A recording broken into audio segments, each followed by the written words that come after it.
Programang ito ay rated SPG. Striktong patnubay at gabay ng magulang ang kailangan. Maaaring may masiselang tema, lengguwahe, karahasan, sexual, horror o droga na hindi angkop sa mga bata. My Ilonggo Girl.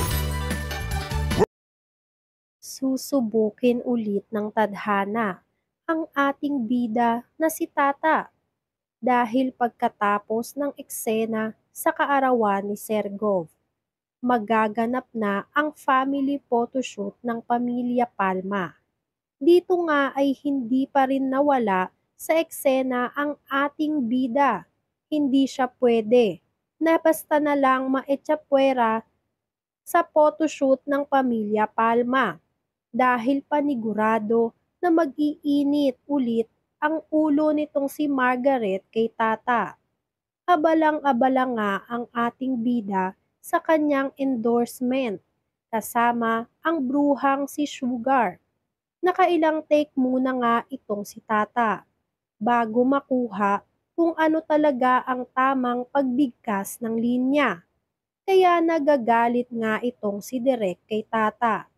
Napakatigas daw kasi ng dila nitong si Tata. Kaya naman paulit-ulit din nilang ginawa. Todo naman sa pagturo itong si Sugar kay Tata. Pero hindi talaga makuha ng ating bida kung paano ba ang tamang pronunciation ng mga linya. Kaya naman itong direct ng nasabing endorsement ay nagsabi muna na magpahinga sila. Isang normal na araw lang ito para sa lahat. Tinapos na lang talaga ni Tata ang trabaho niya sa pagiging endorser, kasama nga ang bruhang si Sugar. At kapag natapos nga ito, ay dediretso na si Tata sa photoshoot ng pamilya Palma.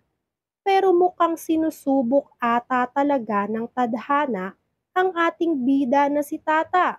Dahil habang busy nga itong si Tata, nagampanan ang kanyang trabaho ay saka naman siya nakatanggap ng isang tawag.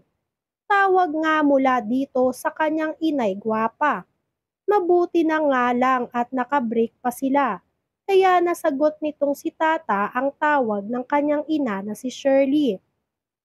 Isang nakakabiglang balita nga ang bumungad kay Tata. Tata, papunta kami ngayon sa ospital.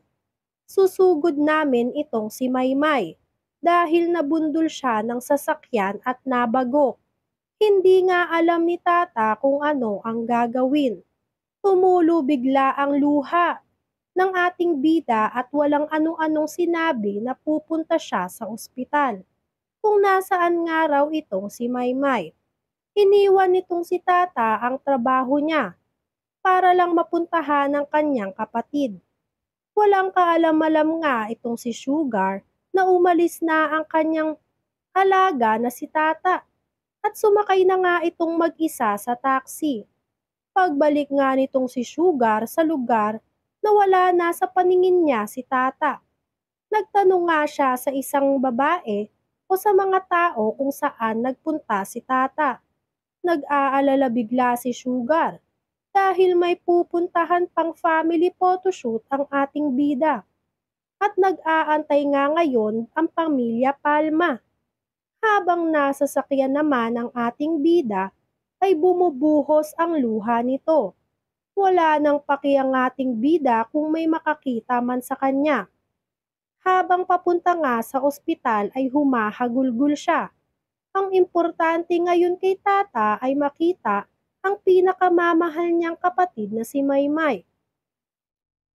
Sinuong nga nitong si Tata ang lahat ng balakid. Maging ang trabaho nga niya ay handa niyang ipagpalit, maligtas lang ang pamilya nitong si Tata. Napaaway kasi ang nanay ni Tata sa kapitbahay nila. Sinisingil lang naman itong sinay Shirley ang babae na may utang sa kanya. Pero sadyang matigas nga ang mukha ng babae. Wala raw siyang balak na bayaran si Nay Gwapa. Kaya nauwi tuloy sa isang hindi inaasahang pangyayari. Natulak kasi ng babae itong si Maymay sa kalsada. Dahilan nga para mabagok ang ulo ni Maymay. Pinagtanggol nga nitong si Maymay si Naygwapa sa isang babae. Kung nagbayad lang sana ang babae, wala sana sa ospital itong si Maymay. Oras na nga ng photoshoot ng pamilya Palma. Masyado na ngang matagal ang paghihintay ng pamilya. Hindi na nga mapakali itong si Francis dahil wala pang tata ang dumarating sa lugar. Tinawagan na nga ni Francis itong si Sugar. Tinanong nga kung nasaan na ang si tata. Nalaman nga ni Francis na umalis pala si tata. Kaya sayang lang daw ang oras ng pamilya Palma. Nakatikim nga ng sermon si Francis kay Margaret. Palagi na lang daw silang nalalagay sa kahihiyan ni Venice. Sunod na nagsermon itong si Sergov. Yun na nga lang raw ang gagawin ni Francis ay hindi pa niya nagawa. Napakasakit nga para kay Francis na mapagsabihan ng mga magulang. Kaya nga itong si tata ang sinisi ni Francis. Naiwan si Francis ni Sergov at Margaret. Inis na inis kasi sila sa ginawa nitong si tata. Naisipan nga ni Francis na puntahan si tata sa bahay nila. Pero wala raw doon si tata sa bahay nila. Nalaman nga ni Francis na ang lahat ng nangyari kaya sumugod ito sa ospital. Nakita nga agad ni Francis kasama si tata itong si John Paul. Galit na galit si Francis sa ginawa ni tata. Sinira ni tata ang importanteng araw sa pamilya Palma. Kaya naman sumabog ng husto itong si Francis. To the rescue naman itong si John Paul. Pinigilan ni John Paul si Francis sa pagsigaw kay tata. Palaban nga itong si Francis na sinagot si tata. Binabayaran ang buong araw mo para magpanggap. Kaya wala kang karapatan na bigla na lang umalis.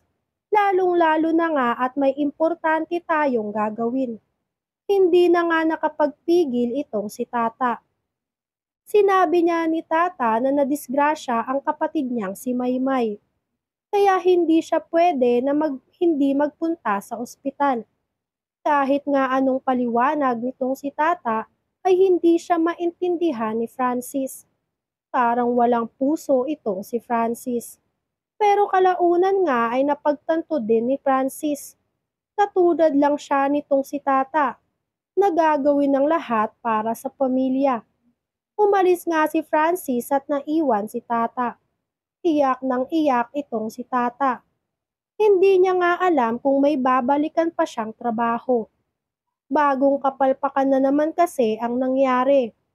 Pero hindi naman sadya ng ating bida. Hindi naman kagustuhan ni tata na madisgrasya ang kapatid niyang si Maymay. Nanganganib pa rin ang buhay ng kapatid niyang si Maymay. Napalakas daw kasi ang pagkabagok ni Maymay. Kaya ngayon nga ay desidido itong si tata na hindi siya titigil sa pagpapanggap bilang si Venice. Dahil ngayon nga na dalawa ang kailangan nilang gamutin ay kailangan niya ng sapat na pera. Kailangan niyang mapagamot ang kanyang naygwapa pati na rin si Maymay.